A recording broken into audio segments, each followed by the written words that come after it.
considering the relation between cities and forest.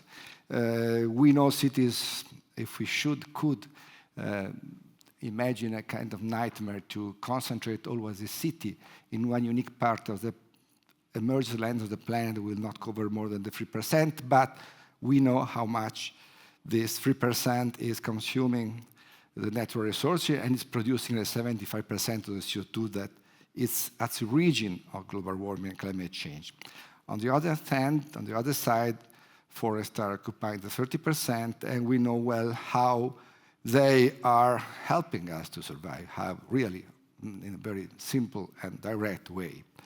I think that what we share is the common intention to try to make cities not simply the region or the first victim of climate change, but how we could make cities, let's say, the protagonist of a very strategic attempt to slow down, to tackle climate change and global warming.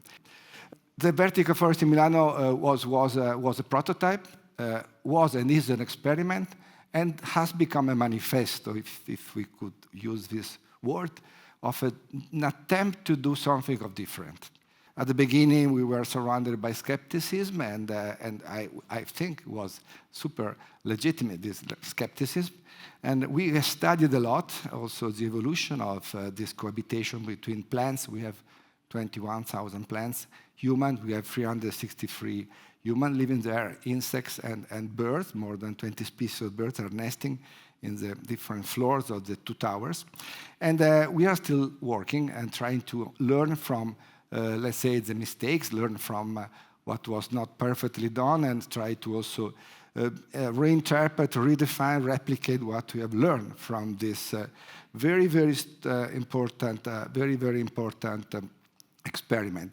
Basically, I think that what makes this building interesting is also the fact that it is concentrating in such a small space, in such a central, urban, polluted environment, the number of plants that you normally have in 3-4 hectares of a park or of a woodland or of a forest. And it is true that in these last 10 years, we have worked a lot to try to, let's say, not repeat, not replicate, but reinterpret this relation between living nature and natural material in different contexts. This is the first, let's say, declination we had in 2015. That's a competition we won in Lausanne.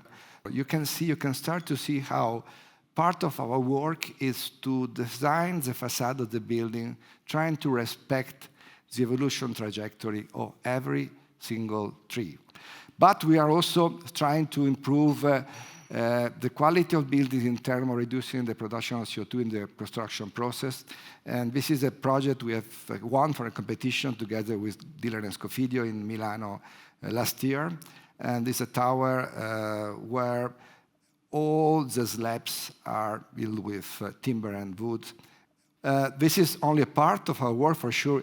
We are investing a lot on urban forestation, but sometimes we have been asked also to imagine how to extend our philosophy of putting together greeneries and buildings at a different scale, like we are doing in Mexico, in Cancun, southeast Mexico, where in a very large platform, concrete platform, who was being built in order to host a mall, but this project was stopped by the municipality, who asked us to come back and propose something of different. So we are now working on this green forest city for a system of local universities that will host more than 130,000 people, with more than 7 million of trees and a lot of plants, with this connection with the water, which is also very important from the point of view of how we can imagine to irrigate the plants, but also to use the water as a possible system of public paths. More in general, we are promoting the idea of urban forestry all over the world, but all this was also part of a larger philosophy that came from the brilliant mind of Richard Weller. And what he was suggesting some years ago is to imagine, to connect And this is the key word we have to use more and more and more, connectivity, to connect all the hotspots of biodiversity present on the world. We are introducing this idea also in Southern Europe and in Italy with the idea of Parco Italia, which is a very simple idea, is to create these corridors, sometimes trying to surround cities or across cities to make this corridor more efficient. The corridor are connecting all the natural parks existing in Italy. Just to give you an example, this is a project we're developing in southern Italy about transhumances, where ships were moved following for a century the change of seasons. So we are going back to this part in a transhumances place in Basilicata, in Puglia, in Abruzzo, 3 regions of southern Italy, and we are trying to